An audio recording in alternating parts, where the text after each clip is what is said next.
We are recording the video. Oh, hi. We're on. We're on. Compassion. Yep, we're going to talk about compassion. So here's the quote. This is the spirit of compassion, that we love others as ourselves, seek their happiness, and do unto them as we hope they would do unto us. Elder Dieter of Uchtdorf. So, compassion. I think it's important that we both have compassion for each other, because when one person is worried about another person's happiness and the other person isn't worried about the other person's happiness, I think that's when it becomes a one-sided relationship and there's abuse and that kind of stuff. So I think compassion is important for both of us to have and to work on and to improve on as well. And I think compassion is something that you really have to work at getting. Mm-hmm. For example, I feel more compassion towards Erin when I know what's going on. If all I know is that she's stressed or she's angry or she's talking to me, it's sometimes hard to have compassion for her. But if I think, okay, why is Erin feeling this way? What is going on in her life? And then asking her those things and trying to find reasons to be compassionate is important, and at least for me, because it's hard for me to act in a compassionate way when I'm not feeling compassionate.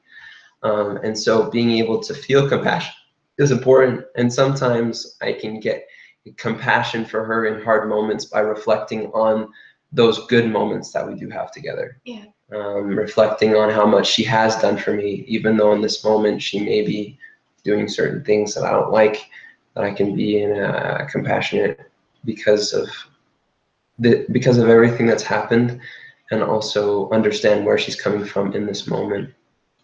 So that helps me be compassionate or feel compassionate. What helps me be compassionate is even just kind of giving Curtis a thought, like thinking about him.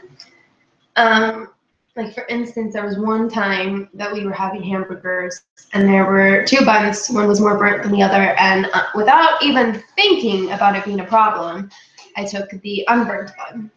Later to find out that actually really hurt Curtis, and he started thinking that, you know, he might always be sacrificing and never getting anything in return. And yeah, it concerned me because even though I would give her the bun, it just felt different. That I took it without even asking.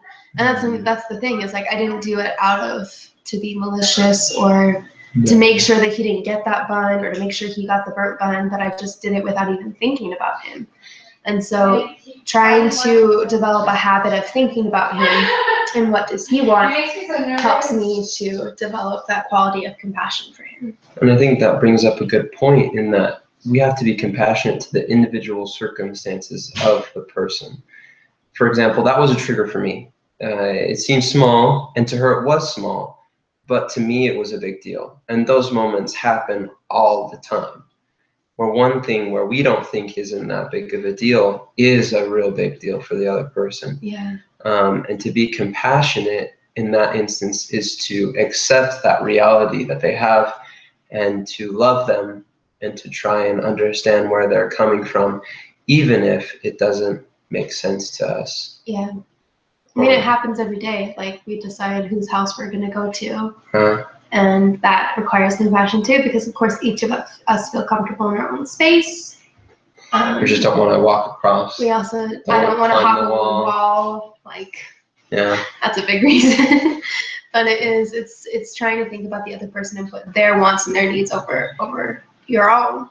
And as long as both people are doing that, then I don't need to worry about my own happiness. I don't need to worry about what makes me happy, I guess, because that's his worry. Like, I worry about his happiness, he worries about mine, and then therefore both. But then when we do worry about our happiness, that's a sign that, at least to me, that's a sign that something's not quite right, and we need to have a conversation, and we need to talk about something with love and patience and concern and compassion. The other thing that came to mind with compassion is the need to give love freely and compassion. Compassion, I almost feel, is like the actions behind love, or it's like how we manifest love is through compassion. And oftentimes I'm afraid to give compassion or other things because of fear of, I don't know what, but for me it's very important that I give compassion to her in order for, just as default, the default should be compassion. And learning how to be compassionate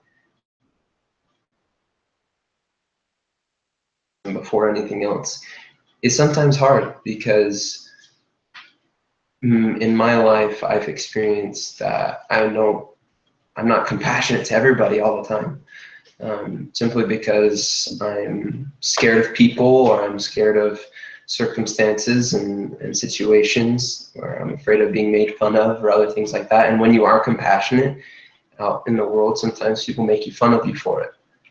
When you're honest and sincere and you care about another person, I've experienced that people make fun of me or take advantage of my vulnerability. But in a relationship, it should be the default. And so, well, and with that said, it's therefore important to express appreciation for compassion.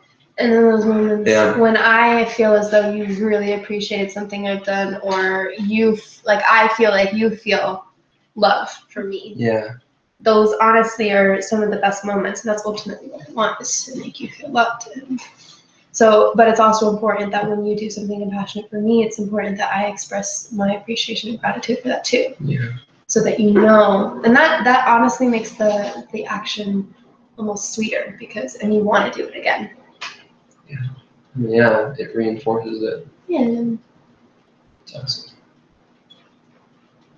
all I got. Yeah, I think that's all I got too. On camera, man, wait till you see the last.